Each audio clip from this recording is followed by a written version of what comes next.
যাদের জায়গাতে মারোয়ারি জাতি আছে, মারোয়ারি দেখে নেবেন আপনারা, যত যত বড় বড় ব্যবসায়ী আছে সব কিন্তু মারোয়ারি। এরা কিন্তু ভোরবেলায় ঘুম থেকে উঠে স্নান করে গোবিন্দের চরণে পুজো পাঠ করে, তারপর কিন্তু দোকানে যায়। আর আমাদের দেখবেন পায়খানা কাপড়ে, প্রস্রাব কাপড়েই দোকান খুলে দিলে দুপুরবেলায় স্নান করবে। ব্যবসায় উন্নতি কারা করবে? যেখানে পবিত্র ভাব আছে সেখানে সব জায়গায় উন্নতি আছে। আমি বারবার বলবো, মায়েরা বাড়ি ঘর সংসার করছেন তো, যত বাড়ি পরিচ্ছন্ন পবিত্র রাখবেন তত আপনার বাড়ি লক্ষ্মী আগমন হবে। আর যে বাড়ি যত নোংরা থাকবে সে বাড়িতে গিয়েই বুঝতে পারবেন ওই বাড়ির স্ত্রী কেমন। আপনার বাড়ি ঢুকলে আমি বুঝে নেবো যে আপনি কেমন গ্রুপের মানুষ। আপনি পবিত্র ভাব বজায় রেখেছেন না অপবিত্র ভাব বজায় রেখেছেন। আপনার বাড়ি ঢুকলেই বুঝতে পারবো পবিত্রতা কতখানি আছে। যে যেখানে বসে আছেন মন দিয়ে শুনবেন। তাহলে বৈশাখ মাসটা কি জল দানের জন্য। আপনারা দেখবেন যত মারোয়ারি জাতি আছে বৈশাখ মাসে দোকানের সামনে জল শরবত নিয়ে বসে থাকে, যারা রাস্তা দিয়ে যায় তাদের জল শরবত খাওয়ানোর জন্য। এটা হচ্ছে বৈশাখ মাস। আর 12 মাসের মধ্যে শ্রেষ্ঠ মাস কোনটা বলুন তো? কার্তিক মাস। কেন? এই মাসটা হচ্ছে নিয়ম সেবার মাস। এই সব মাসে ভগবানকে মা যশোদা দড়ি দিয়ে বেঁধেছিল, তাই তো? যেটা বলুন, হ্যাঁ না না বেঁধেছিল। এই জন্য আপনাদের এই মাসটা কিন্তু খুব গুরুত্বপূর্ণ মাস। সেই কার্তিক মাসেই কিন্তু জন্ম নিল সুদামা। মায়েরা,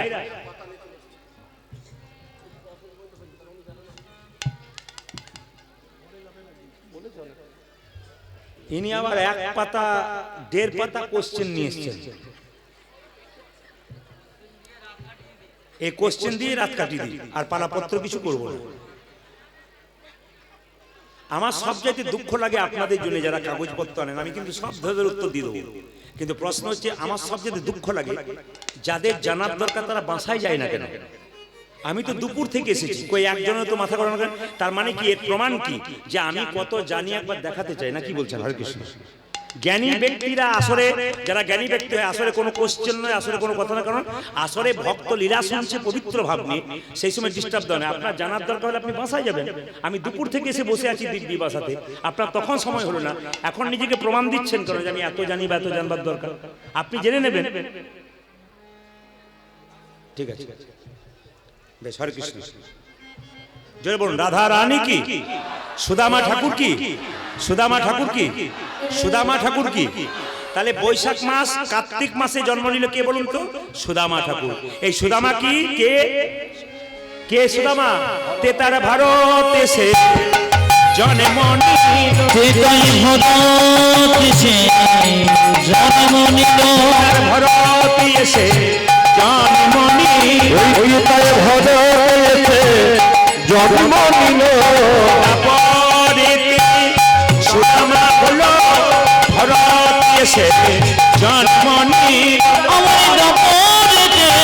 সুদামা হলো তেতার ভারত এসে জন্ম নিল, সুদামা হলো ভারত এসে জন্ম নিল, সুদামা হলো ভারত এসে জন্ম নিল, তেতার ভারত এসে জন্ম নিল। আজ একটি কথা আমি আপনাদের বলে দিয়ে যাই, যারা জ্ঞানীজন আছেন, বুদ্ধিমান মানুষ, ভক্ত আছেন, তাদেরকে বলি, এবার কিন্তু গানটা কীর্তনটা নষ্ট করবার মূলে এটাও দরকার, ওটাও দরকার। কেন? এই যে আপনার সেবাতে বসালেন না, এই সেবাতে যে বসলো, কীর্তন শুনতে শুনতে বলুন তো কীর্তন আগে না এইটা আগে? জোরে বলুন।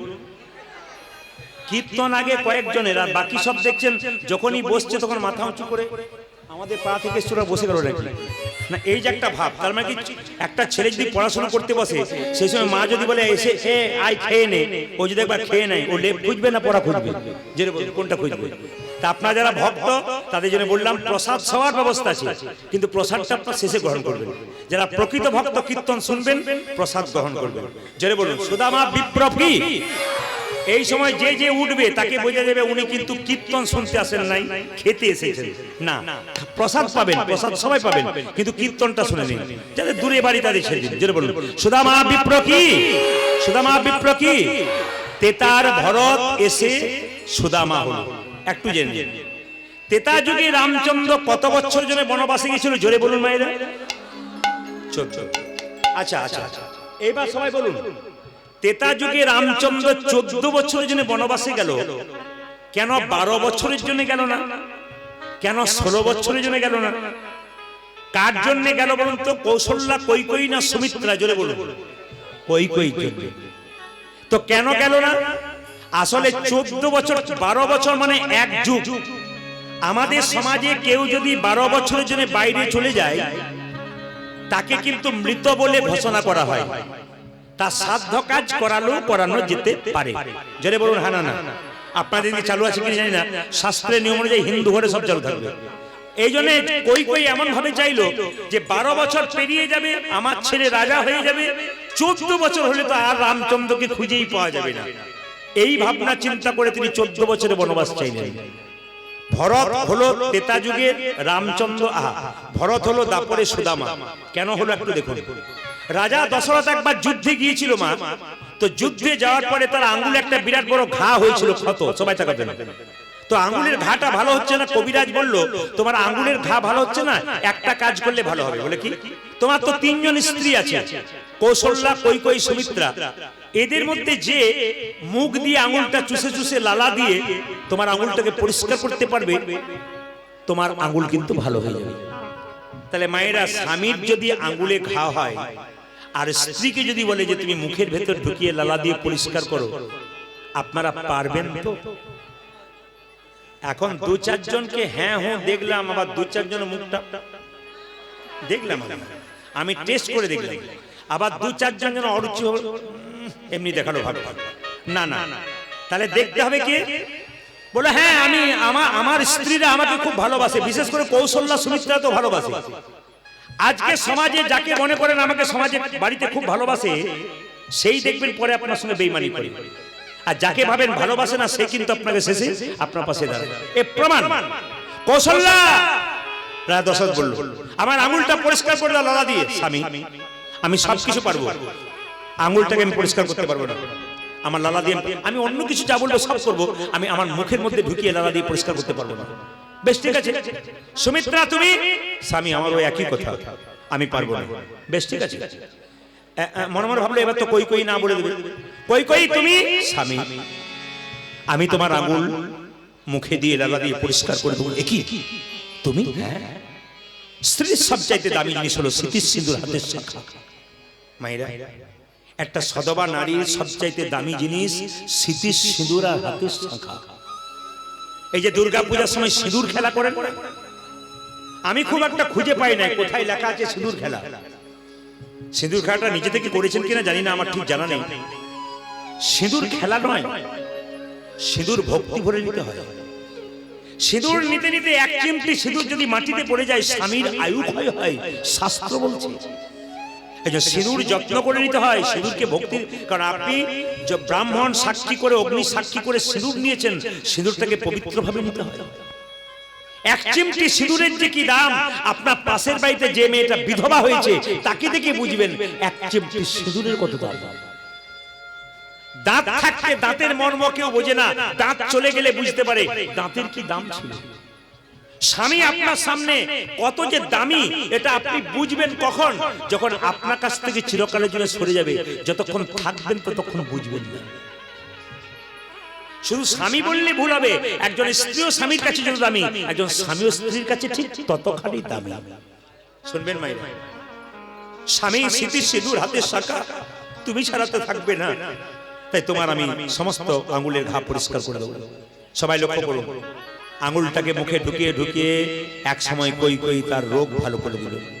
রাজা দশরথ চিৎকার করে বলল, কৈকেয়ী তুমি যা করলে না, তোমার ঋণ তো আমি শোধ করতেই পারবো না। তবে একটা কথা তোমাকে বলি, তুমি সময় মতো 2টো বর চেয়ে নিও, যা চাইবে দেবো। স্বামী তোমার সেবা করলো, তার জন্য আমার বরের কি আছে, পাওয়ার কি আছে? আমি স্বামী সেবা করবো, চাইবার কি আছে? তুমি তো আমার পরম পতি। না, আমি কিছু চাইবো না। আরে বাবা, সময় মতো চেয়ে নিও, আমি তোমাকে দেবো বললাম তো, সময় মতো চেয়ে নিও। সবাই লক্ষ্য করবো। রাম একদিন রাজা দশরথ সিংহাসনে বসে আছে, দেখছে রাজমুকুটটা বাম দিকে হেলে গেছে, মুকুটটা, রাজার মুকুটটা, আর এখানকার চুলগুলা পেকে গেছে। দেখবেন বয়স হবার প্রথম লক্ষণ দেখবেন এখানকার চুল কিন্তু পাকবে। যারা এখানে কীর্তন শুনতে এসছেন, যখনই দেখবেন আপনার এখানকার চুলগুলো প্রথম পাকলো, তখন বুঝবেন আপনার কিন্তু আস্তে আস্তে বয়স হচ্ছে। রাজা দশরথ আয়না নিয়ে দেখছে চুল পেকেছে আর রাজমুকুটটা হেলে গেছে। আচ্ছা বাবা, কিছু মনে করবেন না, রাজমুকুটটা বলতে চাইছে দশরথ এবার তুমি ছেড়ে দাও, তোমার আর জায়গা নেই, রামচন্দ্রকে জায়গা দিয়ে দাও। আপনি কখন বুঝবেন যে আমার আর দায়িত্ব সংসারে শেষ, এবার আমার ছেলেকে দিতে হবে? আস্তে আস্তে। আপনি কখন বুঝবেন যে আপনার ছেলেকে দায়িত্ব দিতে হবে, আপনার দায়িত্ব শেষ? প্রমাণ দেখুন। সারা জগতের মালিক কৃষ্ণ ভগবান, কিন্তু সংসারে একজন মালিক আছে। সরকার থেকে এলে যদি বলা হয় এ সংসারে মালিককে, একজনের নাম কিন্তু বলতে হবে। যেটা বলুন, হ্যাঁ না না, আপনার নাম বলতে হবে একজন। তা আপনি বলবেন আমি মালিক এ সংসারে, আমি তো রাজা এ সংসারে। আপনার রাজমুকুট কখন হেরে গেছে আপনি বুঝবেন। আপনি যখন রোদে গরমে পরিশ্রম করে বাড়ি আসবেন গ্রীষ্মকালের দিনে, আপনার বৌমাকে এক গ্লাস জল চাইবেন, যখন 1 ঘন্টা পর 1 গ্লাস জল আসবে, তখন বুঝবেন আপনারও রাজমুকুট হেরে গেছে। আপনি যখন সংসারে থাকবেন, ছেলে বড় হলো, মেয়ের বিয়ে দিয়েছেন, ছেলের বিয়ে দিয়েছেন, আপনি কিছু চাইছেন সংসারকে, আপনাকে যখন 1 ঘন্টা পর দিচ্ছে, তখন বুঝবেন সংসারে আমার দাম কমে গেল, আর সংসার আমাকে চাইছে না। সবাই লক্ষ্য করুন, রাজা দশরথ রামচন্দ্রকে রাজা করবেন কাল সকালে বলে দিলেন, রাজ্যাভিষেক হবে রামচন্দ্র। কই কই ফুলের মালা গাচ্ছিল রামের গলে পরাবে বলে, একটি মেয়ে কই কই কানে কানে, কই কই কি কি করছিস? মালা গাচ্ছি। কার জন্য? রামের জন্য। কি জন্য? রাম রাজা হবে। রাম রাজা হবে তো তোর কি গেল? কেন? কৌশল্যা হবে রাজমাতা, তুই তো ভিখারিনী হবি, তাহলে আমি করবো কি? এই দেখ এই দেখ এই দেখ এই দেখ, ফুলের মালা কথা বন্ধ কর, বরং রাম রাজা হবে। তুই আজকে রাত্রিবেলায় বিছানায় শুয়ে দিবি, সকাল পর্যন্ত উঠবি না। সকালে সবাই যখন আনন্দ করবে, তুই মুখ লুকিয়ে কাঁদবি, রাজা দশরথ তোর কাছে ছুটে আসবে যে হ্যাঁ গো, তুমি আমার জন্য এত করলে, তুমি কাঁদছো কি চাও?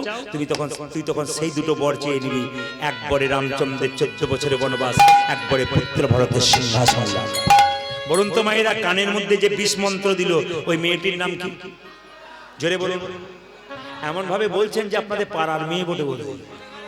না না, মন থোড়া সব পাড়াতে আছে না, কি বলছেন? এই যে দেখেন, কেউ যদি বিষ খায়, বিষ খেলে হসপিটালে গেলে বাঁচবার চান্স আছে। কানে যদি কেউ বিষ নাই, গোটা সংসারটাই নষ্ট হয়ে যেতে পারে। ওই জন্য মায়েদেরকে বারবার বলবো, সংসার নিজের করুন, কিন্তু কারো কথায় কান দেবেন না। কানে যদি বিষ নেন কারো কথা, তাহলে কিন্তু আপনার সংসার নষ্ট হয়ে যাবে। আপনি অমৃত নামক হরিনাম নিন, আপনার সংসার ভালো হবে। দেখবেন মায়েরা, আপনার বৌমা সংসার ভালোই চালাচ্ছিল, খুব সবাইকে ভালোবেসে, পাশের বাড়ির মেয়েটি কানে বিষ মন্ত্র দিল, তো ওরা তো খাটাখাটির কি দরকার আছে? মোর বিষ এসে বুঝবি মজা, ওরা বসে বসে খাচ্ছে। তার মানে কি? আপনাকে বিষ মেরে দিল। আমি আপনাকে বলবো, সংসার আপনার, কেউ ভেঙে দেবে আপনি চাইবেন না। নিজের সংসার গোছান, কৃষ্ণ ভজন করুন, সবাইকে ভালোবাসতে শিখুন, সংসার ভালো থাকবে। সবাই লক্ষ্য করুন, যেই না রাজা দশরথ এসে দেখলো রাম রাজা হবে, আর কই কই কই বালিশে মুখ। কি ব্যাপার, তুমি কাঁদছো কেন? কি হয়েছে? স্বামী, আমি দুটো বর চাই। তা কান্নার কি আছে? আনন্দের দিন, তুমি যা বর চাইবে তাই দেবো। দেবে? বলে হ্যাঁ। আরে বললাম তো যা। তবে দাও। কি? একবারে রামচন্দ্রের 14 বছরের বনবাস, একবারে পুত্র ভরতের সিংহাসন। রাজা দশরথ চিৎকার করে বলল, কই কই, তুমি যদি আমার চাইতে ছোট না হতে, আমি তোমার পা ধরে কাঁদতাম। তুমি আমার রামকে বনবাসে পাঠিয়ে দিও না। রাম আমার বড় ছিল, আমার হৃদয়, সে যদি চলে যায় আমি মারা যাব, আমি প্রাণে বাঁচবো না। কোনো কথা শুনলো না কই কই। রামচন্দ্রের 14 বছরের বনবাস হবে। রামচন্দ্র সব জানতে পেরে এসে কই কইকে বললে, মা তুমি ভালোই করেছো, তুমি বনবাসে পাঠালে। কত ভক্ত আমার জন্য অপেক্ষা করে আছে, কত মুনি ঋষি হেট মুন্ডে ঊর্ধ্বপদে অপেক্ষা করছে আমার কৃপা পাওয়ার জন্য। তোমার জন্যই তুমি সব পেলাম। যখনই কৌশল্যা মা ডেকে বলছে, রাম তুই তো 14 বছরের জন্য বনবাসে চললি, 1 বাটি দুধ খেয়ে যা। 1 বাটি দুধ যে না কৌশল্যা দিচ্ছে রামচন্দ্রকে, কই কই জোর করে গিয়ে দুধের বাটিটা হাত থেকে। রামচন্দ্র বলল, মা তুমি অন্যায় করে ফেললে, যা করেছিলে, এখানে একটা বিরাট অন্যায় করলে, তার জন্য তোমাকে কষ্ট ভোগ করতে হবে। রামচন্দ্র 14 বছর জেলে বনবাসে চলে গেল। ভরত ছিল মামার বাড়িতে, যখন ছুটে এলো কই কইকে বলল, মা তোমার জন্য আমার দাদা রামচন্দ্র বনবাসে গেছে, আমি তোমাকে বন্দী করে রাখলাম। মা যদি মায়ের মতো না হয়, সেই মাকে ত্যাগ করা যায়। তেতা যুগে কই কইকে ত্যাগ করেছিল ভরত।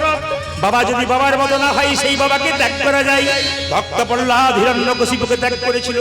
গুরু যদি গুরুর মতো না হয়, সেই গুরুকে ত্যাগ করা যায়। বলি রাজা শুক্রাচার্যকে ত্যাগ করেছিল। যদি ঠিক মতো মনের মতো না হয়, কৃষ্ণ ভজনে বাধা দেয়, তবে তাকে ত্যাগ করা যায়। রামচন্দ্র 14 বছর জন্য বনবাসে চলে গেল। বাবা রাজা ভরত চিৎকার করে বলল, দাদা তুমি আমাকে রাজার দায়িত্ব দিয়েছ, আমি সিংহাসনে বসবো না। ভাই 14 বছরের জন্য পিতৃ সত্য পালন করবার জন্য এসেছি, তোকে যেতে হবে। না দাদা, আমি কোনো মতে, তুমি থাকতে, তুমি আমার দাদা, বাবার অবর্তমানে দাদা হয় বাবা, তোমাকে কিন্তু যেতে হবে। না না, আমি যাব না, আমার পালন করতে হবে 14 বছর, যে আমি যেতে পারবো না। তবে দাও দাদা, তোমার ওই খরম যুগল আমায় দাও, ওই খরম যুগল নিয়ে গিয়ে সিংহাসনে বসিয়ে রাখবো, আর নিচে কুশাসনে বসে আমি রাজকার্য পরিচালনা করব। রামচন্দ্র 14 বছর পর বনবাস থেকে আসবে, বিমাতা কৈকেয়ীকে বন্দী করে রেখেছে। বিমাতা কৈকেয়ী কেঁদে কেঁদে বলছে, রামচন্দ্র তুই যখন বনবাস থেকে আসবি, দেখ এক হাতে নবনীর ভাণ্ড, এক হাতে বিষের ভাণ্ড নেব, তুই যদি আমায় মা বলে ডাকিস, নবনীর ভাণ্ডটা তোর মুখে তুলে দেবো, আর যদি মা বলে না ডাকিস, তাহলে বিষের ভাণ্ডটা মুখে নিয়ে আমি তোর চরণ তলে প্রাণ বিসর্জন করবো, তবু তো বুঝতে পারবো ভগবানের চরণে আমার মৃত্যু হয়েছে। ভগবান রামচন্দ্র মনে মনে ভাবলেন, মা এই জগতে যে আমাকে ভালোবাসে, শত্রুতা করেও ভালোবাসে, আমি তাকে কাছে টেনে নিই। রামচন্দ্র 14 বছর যেন বনবাসে আছে, আর বিমতে কৈকেয়ী যাচ্ছে, রামচন্দ্র ফিরে আসছে 14 বছর বনবাস থেকে। ভক্তগণ গাইছে, জয় জয় রঘুপতি রাঘব, একটু তালি দেবেন, রামচন্দ্র আসছেন তো। জয় জয় রঘুপতি রাঘব, রাজা রাম পতিত পাবন সীতারাম। জয় জয় রঘুপতি রাঘব, রাজা রাম পতিত পাবন সীতারাম। জয় জয় রঘুপতি রাঘব, রাজা রাম পতিত পাবন সীতারাম। জয় জয় রঘুপতি রাঘব, রাজা রাম পতিত পাবন সীতারাম। सारी अल्लाह तेरो नाम, सबको सुमति दे भगवान। कृष्ण नाम तेरो नाम, सभी को सुमति दे भगवान। सारी अल्लाह तेरो नाम, सबको सुमति दे भगवान। ईश्वर अल्लाह तेरो नाम, सभी को सुमति दे भगवान। रघुपति राघव, राजा राम पतित पावन सीताराम। रघुपति राघव, राजा राम पतित पावन सीताराम। रघुपति राघव, राजा राम पतित पावन सीताराम। বিমাতা কৈকেয়ী এক হাতে নবনী, এক হাতে বিষের ভাণ্ড নিয়ে রামচন্দ্রকে কেঁদে কেঁদে বলছে, একবার আমায় মা বলে ডাক, আমার নারী জনম ধন্য হবে।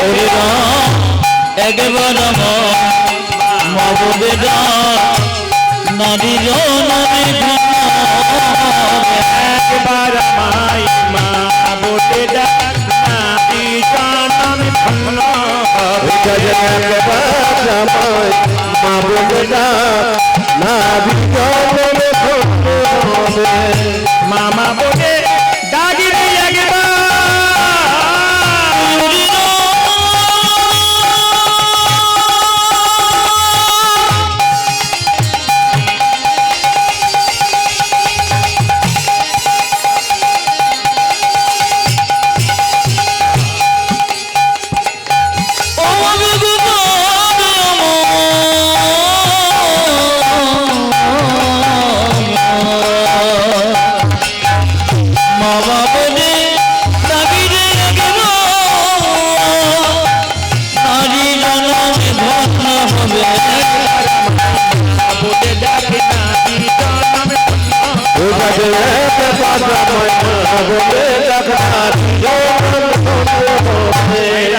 বিমাতা কৈকেয়ী এক হাতে বিষের ভাণ্ড, নবনীর ভাণ্ড নিয়ে বলল, রাম একবার মা বলে ডাক।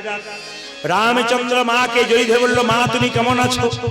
বিমাতা কৈকেয়ী কেঁদে কেঁদে বলল, ওরে রাম, তুই তো আমার গর্ভে জন্ম নিস নাই, তুই কথা দে আমার গর্ভে জন্ম নিয়ে আমার স্তনদুগ্ধ পান করে তুই আমার মনোবাসনা পূর্ণ করবি। ভগবান রামচন্দ্র বললেন, মা গো, এই যুগে তো হলো না, আগামী দাপরে আমি কংসের কারাগারে কৃষ্ণ হবে, তুমি হবে দৈবকী, তোমার গর্ভে জন্ম নেব, কিন্তু তোমার স্তনদুগ্ধ পান করতে পারবো না। কেন জানো? যেদিন 14 বছর জন্য বনে যাচ্ছিলাম, তুমি মায়ের হাত থেকে আমার হাত থেকে দুধের বাটি কেড়ে নিয়েছিলে, এই দুধ আমি তোমার দুগ্ধ পান করব না। তখন কই কই জিজ্ঞেস করেছিল, আমি যখন দৈবকী হব, তুই যখন কৃষ্ণ হবি, তুই যখন আমার কাছ থেকে চলে যাবি। একজন মা যখন বাচ্চাকে জন্ম দেয়, সেই বাচ্চা যদি মরে যায় বা বাচ্চাকে কেউ নিয়ে চলে যায়, মায়ের দুগ্ধ আপনা আপনি ঝরে। দৈবকী বলল, আমার দুগ্ধ যে মাটিতে পড়বে ওটার কি অবস্থা হবে? কৃষ্ণ বলল, মা গো, রামচন্দ্র বলল, মা গো, কথা দিলাম, আমি যখন কৃষ্ণ হব, তুমি যখন দৈবকী হবে, আমি যখন চলে যাব তোমার কাছ থেকে, তোমার দুগ্ধ মাটিতে পড়বে। যে মাটিতে দুগ্ধ পড়বে সেই মাটিতে চিঁড়ের মালসার মাটি তৈরি হবে। এই যে চিঁড়ের মালসা, এটা কোথা থেকে তৈরি হয়েছিল? ওই চিঁড়ের মালসার মাটি তৈরি হবে। তবে কথা দিলাম, বলে কি, ওগো মা, আগামী কলিযুগে তুমি হবে সচী মাতা, আমি হব গৌর হরি।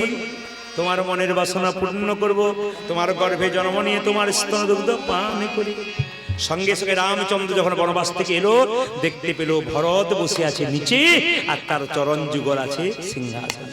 ভরতকে বলল, ভরত রে, তুই যে আমার জন্য এত করেছিস, তুই যে আমার জন্য এত করেছিস, রাধে রাধে। আমি তোকে কথা দিলাম, আগামী দাপরে যখন আমি কৃষ্ণ হব, তুই এই যুগে আমার ভাই হলি, তুই যেন বন্ধু রূপে জনম নিবি।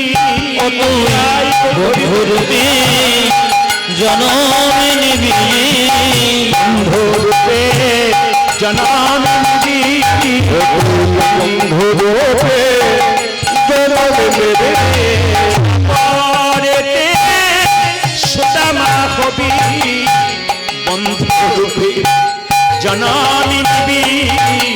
যাব যে সুদামা হবে, বন্ধুরূপে জনে মনে যাব রে সুদামা হবে, বন্ধুরূপে জনে মনে সুদামা হবে, বন্ধুরূপে জনে মনে বন্ধুরূপে জনে মনে।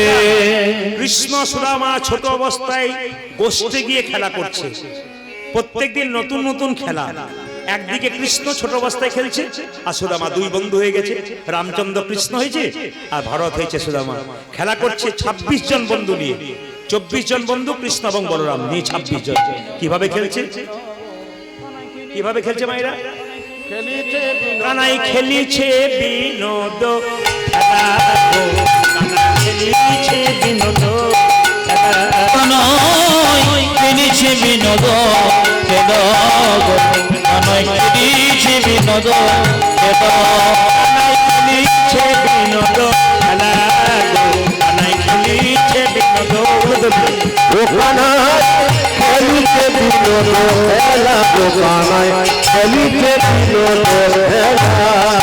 ঘটি তটে ঘটি গায়ে রাঙামাটি, কানাই গায়ে রাঙামাটি, কোটি তটে ধরি, গায়ে রাঙামাটি কোটি তটে।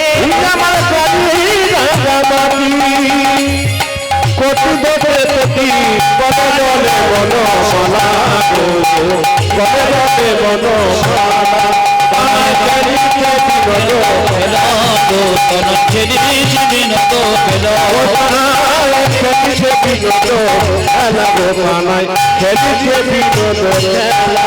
প্রিয় বলরাম সুদাম সুদাম, আজ প্রিয় বলরাম শ্রীরাম সুদাম, প্রিয় বলরাম সুদাম সুদাম, প্রিয় বলরাম সুদাম সুদাম, সখাগণ সবে মিলি সগণ সবে মেলে, কানাই খেলিছে বিনোদ খেলা গো, খেলিছে বিনোদ খেলা, খেলিছে বিনোদ খেলা গো, কানাই খেলিছে বিনোদ খেলা।